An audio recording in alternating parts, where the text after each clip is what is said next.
have fun with it. Like, find out how you would like your plants to work together and look together in this one container. You can do more than one plant, and some of the plants will complement each other quite well.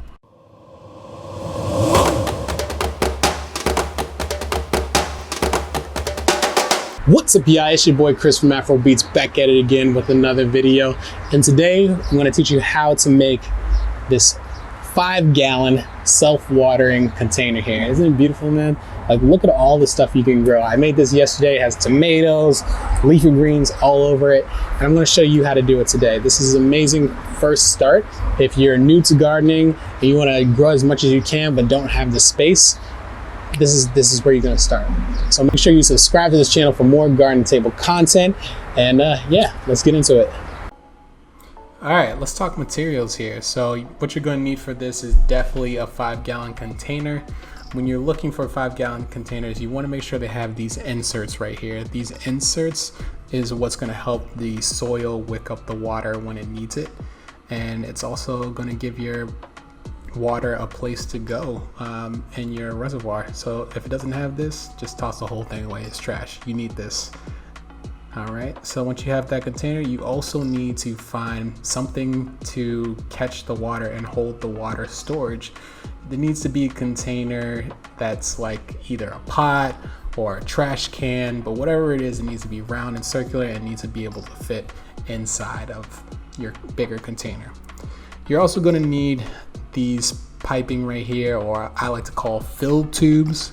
I think this is about 1/2 inch. You're going to use this to actually pump your water into your reservoir within your container. Of course, you got to have your handy, watering utensil right here. Maybe get a good color. Buy yourself something pretty, something nice, You also got the tools here that's going to help you with digging up your soil. It's going to take a lot to put that in. You have your drill. You're going to need this to put holes in your container. It has a pilot bit of 3 1/16 of an inch. I think that's the best pilot bit to use. I got pruners to shape your plants for the pot you want. You also have scissors. You're going to need that. And then you have a knife. You're definitely going to need a knife. It's just a little easier to cut with. Don't be as aggressive as I was with that, but hey, safety first. You got a 4-inch pot. You're gonna need this as well, although you can get away with a tape measure. And here's our tape measure. Yeah, you're gonna see why the 4-inch pot is a little bit better in a minute. Now let's get to our soil. So with our soil, you're going to need a light aerated, water holding soil. I like a mix of coconut coir, rice husk, and compost. Nice organic matter going. Do a mix of all equal parts. First step is putting holes in your container. At the bottom of your container, you're going to put 5 holes. This is your drainage holes from, say, it rains or you just overfill your container. That water has to go somewhere, right? That's what those are for. For your next step, you're going to need a writing utensil. Forgot to mention that. You're going to take your 4-inch pot, or you're going to do your 4-inch tape measurement. You're going to use the pot or tape measure to circle around and make a ring around your smaller pot. This will cut the pot around the halfway point and will allow you to put your insert in the pot while still giving you enough soil to let your plants do their thing. So once you get finished done with that, it doesn't have to be perfect, but that's what it kind of looks like. Okay, so when you start cutting, you want to make sure you're taking your time with this. You don't want to crack the bottom of this bucket. This needs to be able to hold water, so just be careful. Also, it's better to cut above the line than below the line. You want to give as much room for the water as possible. So when you finish your bottom of the pot you just cut, the smaller pot is going to look something like this. It's not going to be pretty, it's going to be rigid, it's going to be ugly. So this is where the scissors come in. All right, so with the scissors, you're just going to trim up onto the line, and that's it. No more, no less. Just trim it so it's nice and clean and the insert can fit neatly on top. So the size of this kind of pot on the bottom isn't perfect. You want it so all 4 of the little legs are inside of the pot. If you can't get inside the pot, unfortunately, you're gonna have to get a little bit wider and bigger of a pot. But this works out fine. Even though it's a little tight, it will sit in there, especially with the pressure of the soil. The bottom of whatever container you decide to use for your water reservoir needs to be between 8 to 10 inches. Next, you need to take a look at your insert you got in your 5-gallon container. You need to make sure all the holes are open so that the water can wick up to the soil. And you also need to make sure one of the holes is big enough. So you need to find something to cut with to make the hole bigger. And maybe not scissors. Let's try a knife instead. Now that I have my knife, I can push in the edges so I can get my fill tube within that hole.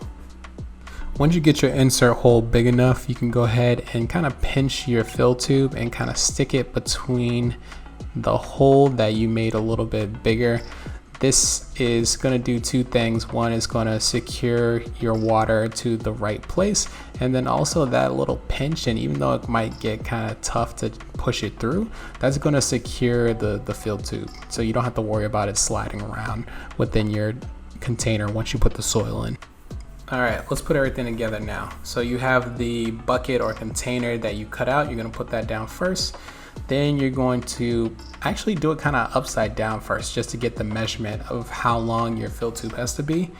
You're going to make a little cut just over the edge. I would say about 1 inch off of the container edge. So go ahead and give that a chop. You just need it to hang over a little bit just so you can like fill it up and it doesn't get lost in the soil.